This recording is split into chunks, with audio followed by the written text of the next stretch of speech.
Assalamualaikum warahmatullahi wabarakatuh.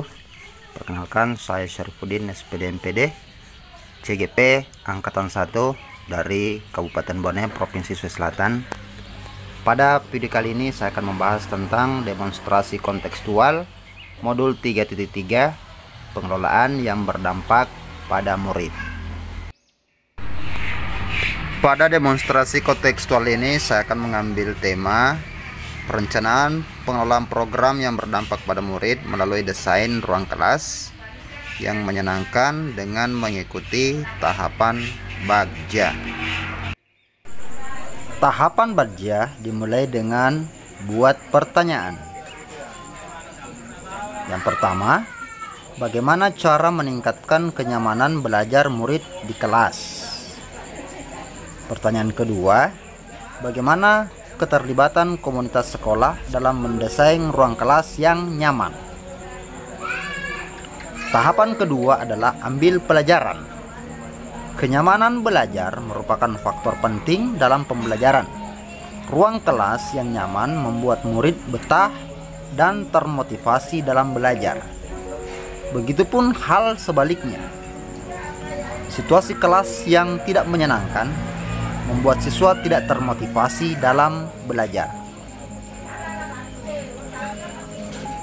Tahap ketiga adalah gali mimpi.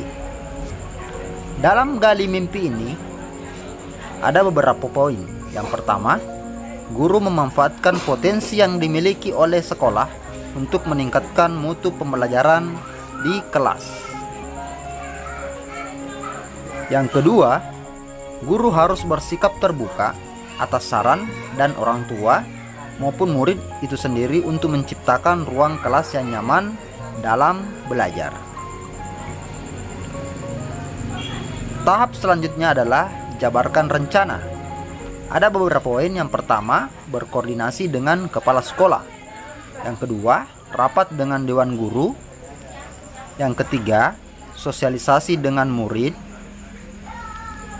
Dan yang terakhir adalah meminta keterlibatan semua warga sekolah untuk mensukseskan program dari apa yang telah direncanakan.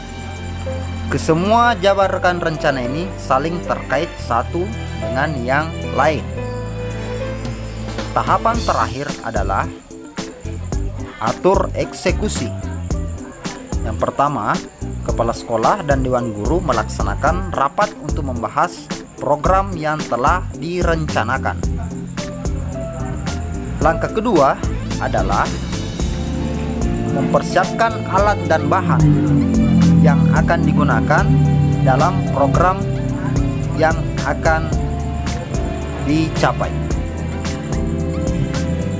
Yang ketiga adalah guru dan murid membuat dekorasi atau menata ruangan kelas yang nantinya akan membuat siswa lebih nyaman dalam belajar. Dan yang terakhir adalah evaluasi program dari kepala sekolah dan rekan sejawat. Demikianlah tahapan Bagja dalam program pengelolaan program yang berpihak pada murid. Langkah selanjutnya adalah langkah tindak lanjut. Langkah rencana tindak lanjut terdiri dari monitoring, evaluasi, pembelajaran, dan pelaporan.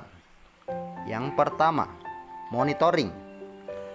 Monitoring kegiatan oleh calon guru penggerak kepada guru atau tenaga pendidik. Yang kedua adalah evaluasi. Evaluasi melibatkan kepala sekolah dan komunitas praktisi. Langkah yang ketiga adalah pembelajaran.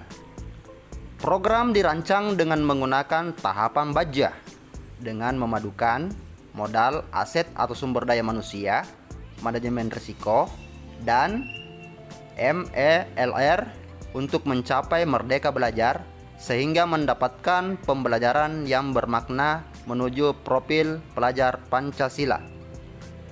Dan yang terakhir adalah pelaporan.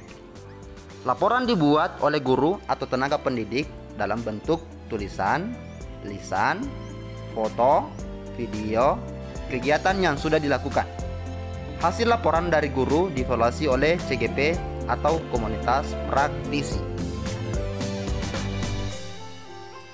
Pelibatan orang tua dalam komunitas. Yang pertama adalah mendukung program sekolah. Yang kedua adalah mendampingi murid dalam pelaksanaan program. Dan yang terakhir adalah memberikan saran terhadap program yang akan dilaksanakan. Kata bijak, ketika aku bermimpi sendiri, itu hanyalah sebuah mimpi. Ketika kita bermimpi bersama, itu adalah awal sebuah kenyataan. Ketika kita bekerja bersama mengikuti mimpi kita, itu adalah penciptaan surga di dunia.